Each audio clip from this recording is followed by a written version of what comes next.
Hello everyone and welcome back. And with the Grand Slam just round the corner, and with it being one of the biggest tournaments of the year, I wanted to reminisce and look back at the greatest games of the Grand Slam ever. So here we are. And what I found is there are simply way too many matches to choose from. So I really struggled to whittle it down to 10. So today we are celebrating the 15 greatest games of the Grand Slam ever. Let's get to it. At 15 is a match from the lockdown years between Dimitri Van den Bergh and James Wade. Van den Bergh would start well and get ahead and stay there for pretty much the whole match. That was until the very last leg where Wade would take it out to go ahead for the first time and win the match 16-15. Wrap it up. What a performance from James Wade. 14 is from last year and the classic moment from Fallon Sherrock. Fallon needed to win 5-3 or better to go through to the next round. She was behind, but pulled ahead to 4-3 and then struck this incredible 170 to win 5-3 and go through to the next round. An iconic moment in the women's game so far. Continues to break the barriers. 13 is Gary Anderson in the 2017 semi-final versus Peter Wright. Inexplicably, I can't find any footage of this game, but I remember it well. Simply put, a last leg decider between two legends with absolutely brilliant averages. 12 is Barney v MVG in the 2012 final. Barney starts well and goes 6-2 up with this 70 finish. MVG fights back, however, with the help of this 1-2-2 on the ball, but no matter what he did, he could never get level with Raymond van Barneveld. But a 170 finish got him to within 2 at 12-10. But just as it looked like MVG would draw level, Barney extended his lead again to 13-11 and then to 15-13. And whilst MVG kept it alive on double 7, Raymond takes out 46 to win the Grand Slam title. And the title, the William Hill Grand Slam champion. At 11 is MVG again, but this time versus Peter Wright in the 2016 semi-final. This wasn't a close one, but is remembered for an incredible 111 average from MVG and this 10-dart leg on double 1. Incredible. At 10 is the first entry from Kim Huybrechts on the list in the 2014 semi-final. Again remembered for 180s as they both destroyed the red bit. Chisnell starts well, but Kim claws him back and they share the legs all the way to 11 all. 180 after 180, but they just can't be split until we go to a decider at 15 all, where Chisnell takes out 86 to make the final. A truly classic match. Dart. What a finish! What a way to win it! 9 is another one from 2017 with no footage, but we all remember Rob Cross that year. He was electric, but not electric enough to overcome MVG, who won a cracker 16-13 with a 104 average.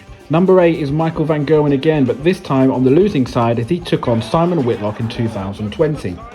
MVG started well, but Whitlock smashes a 1-2-2 to draw level early on. Van Gerwen gets back ahead and races to a 3-4 leg lead, but Whitlock just doesn't go anywhere and continues to battle on, and after Michael starts to miss, Whitlock takes advantage to get back to 12-12. This amazing 1-4-6 checkout from Van Gerwen takes him to within 1 at 15-13, but his doubles desert him and Whitlock gets it back to 15 all, where more missed doubles in the decider from MVG give Whitlock the darts to win, and he doesn't miss. He takes it out for 16-15, a classic encounter, and Whitlock just has MVG's number. At 7 is the now infamous final between Gary Anderson and Gerwyn Price from 2018. It all started okay with Anderson leading 6-4 at the break, but here at 7-6 down is where it all started to go downhill as Price celebrates a 1-3 run which annoys Anderson. Gary not appreciating the celebration there. Price isn't stupid, so he continues to give it some with this 180, Leaving 50. and as Price makes it 7-7, his celebrations begin to get even bigger. Anderson takes issue with something here, and it's clear now that Price has a psychological upper hand. Price celebrates a 95 to leave 170, which again annoys Gary Anderson. But Anderson does recover to go 10-8, and then this 1-4-4 finish for 11-8 up. Again. Oh yeah, double 12. Game show the 19th player. Gary Anderson in the... So Price doubles down with even more emphasised celebrations on the oche, which get under the skin of Gary Anderson, and Price is able to take the advantage and pull it back to 13-13. Double one, and they're missing by miles, but that hasn't. 26th flag. Well, that will really.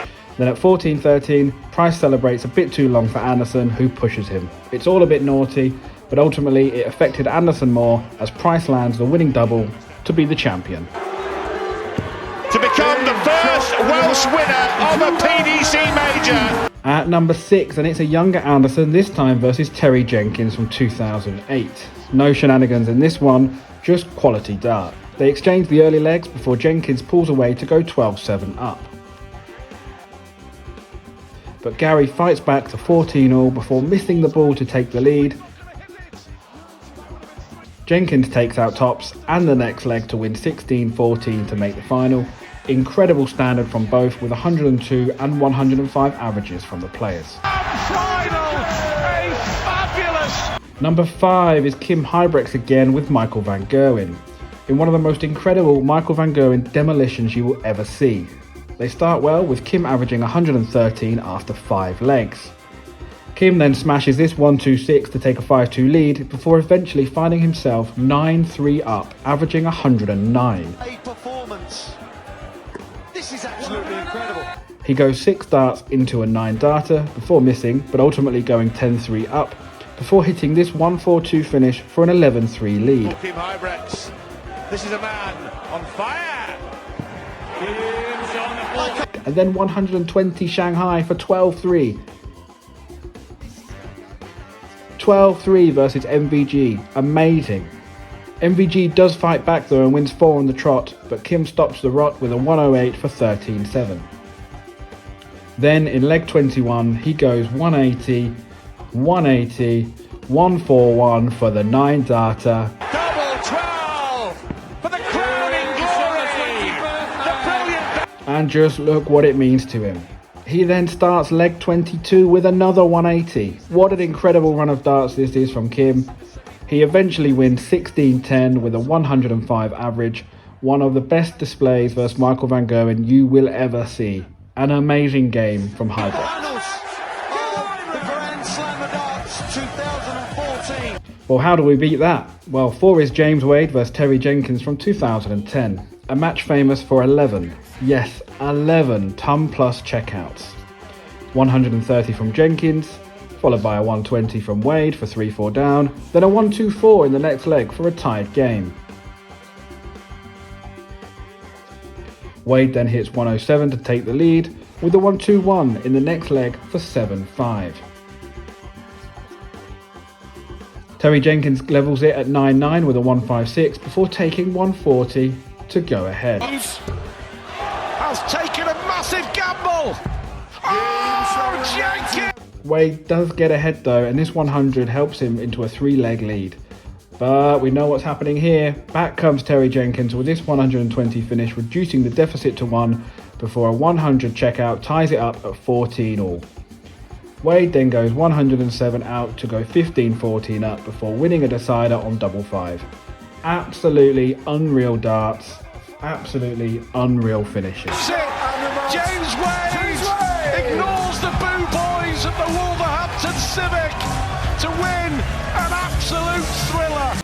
Well, how do we beat that one? Well, number 3 is Phil Taylor versus Adrian Lewis. Now, I know some of you will demand this be higher, but I like a bit more drama to my games, plus the top 2 are absolute crackers.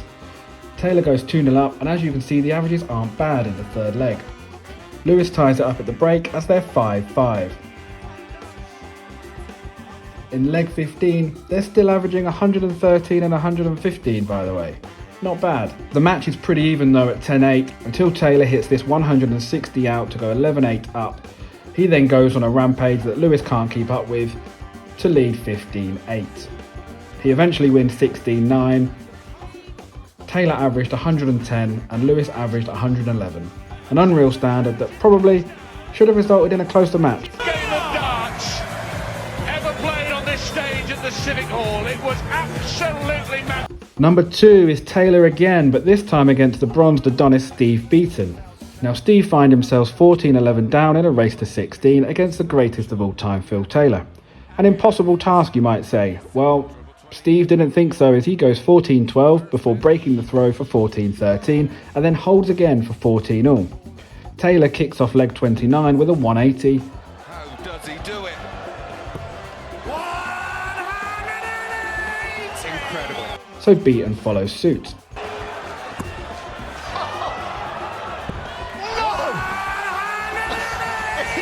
And after Taylor misses 3 to take the lead, Beaton takes out double 16 to go within 1 before hitting the same double to win 16-14. 5 legs on the spin v Taylor to win the match. Incredible. He's done it! Tonight, the Adonis is not bronze, he is golden! And number 1 is probably the most famous game at the Grand Slam.